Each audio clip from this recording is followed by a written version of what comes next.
എല്ലാം പൂർത്തിയായി. ഇത് പറഞ്ഞുകൊണ്ടാണ് ഈശോ മരിക്കുക. എല്ലാം പൂർത്തിയായി എന്നുള്ള ബോധ്യത്തിൽ, ആശ്വാസത്തിൽ, പ്രതീക്ഷയിൽ മരിക്കാനായിട്ട് നമുക്ക് സാധിക്കുമോ? എന്താണ് ഞാൻ പൂർത്തിയാക്കാനുള്ളത്? ഒരു റിലേ മത്സരത്തിൽ ഓടുന്ന വ്യക്തി തൻ്റെ കയ്യിലിരിക്കുന്ന ബാറ്റൺ അടുത്ത ആളുടെ കയ്യിൽ ഏൽപ്പിക്കുമ്പോൾ അവൻ്റെ ഓട്ടത്തിൻ്റെ ഒരു ഭാഗം പൂർത്തിയാവുകയാണ്. നമ്മളെല്ലാവരും ഒരു റിലേ മത്സരത്തിലാണ്. കുറേ ഉത്തരവാദിത്തങ്ങളും കുറേ കടമകളുമായിട്ട് ദൈവം നമ്മളെ ഭൂമിയിലേക്ക് അയച്ചിരിക്കുകയാണ്. മറ്റുള്ളവർക്ക് സ്നേഹം വിതറുവാൻ, മറ്റുള്ളവരെ ആശ്വസിപ്പിക്കുവാൻ, അവരെ വളർത്തുവാൻ, അവർക്ക് കരുണ നൽകുവാൻ, മറ്റുള്ളവർക്ക് ക്രിസ്തുവിൻ്റെ മുഖം എന്നിൽ ദർശിക്കാനൊക്കെ സാധിക്കുന്ന സാഹചര്യങ്ങൾ സൃഷ്ടിക്കുക എന്നുള്ളതാണ് എന്നിൽ നിക്ഷിപ്തമായിരിക്കുന്ന കടമ. ഈ ഭൂമിയിൽ നിന്ന് ഞാൻ വിട പറയുമ്പോൾ ആ കടമകളിൽ എത്രമാത്രം എനിക്ക് പൂർത്തിയാക്കാൻ സാധിച്ചു എന്നുള്ളതാണ് എൻ്റെ വിജയത്തെ കുറിക്കുക.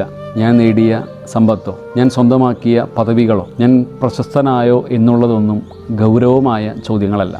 മറ്റുള്ളവരുടെ മുമ്പിൽ ഒരു ക്രിസ്തുവാകാൻ എനിക്ക് സാധിച്ചോ എന്നുള്ളതാണ്. മറ്റുള്ളവർക്ക് ക്രിസ്തുവാകേണ്ടതിൻ്റെ ഗൗരവത്തെക്കുറിച്ച് ഞാൻ പഠിപ്പിച്ചോ എന്നുള്ളതാണ്. വിശ്വാസത്തോടെ ദൈവം എന്നെ ഏൽപ്പിച്ച കടമകൾ അതേ വിശ്വാസത്തോടെ ചെയ്തു തീർക്കാനായിട്ട്, വിശ്വസ്തയോടെ നേടിയെടുക്കാനായിട്ട് എനിക്ക് സാധിച്ചോ എന്നുള്ളതാണ് ചോദ്യം.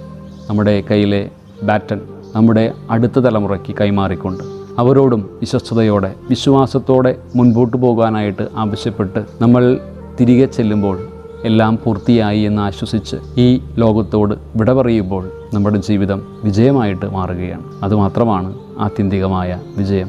അതിനുവേണ്ടി നമുക്ക് പരിശ്രമിക്കാം.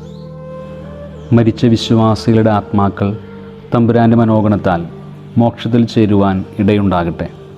നിത്യപിതാവേ, ഈശോ മിശിഹാ കർത്താവിൻ്റെ വിലതീരാത്ത തിരിച്ചോറിയെക്കുറിച്ച് അവരുടെ മേൽ കൃപയുണ്ടാകണമേ.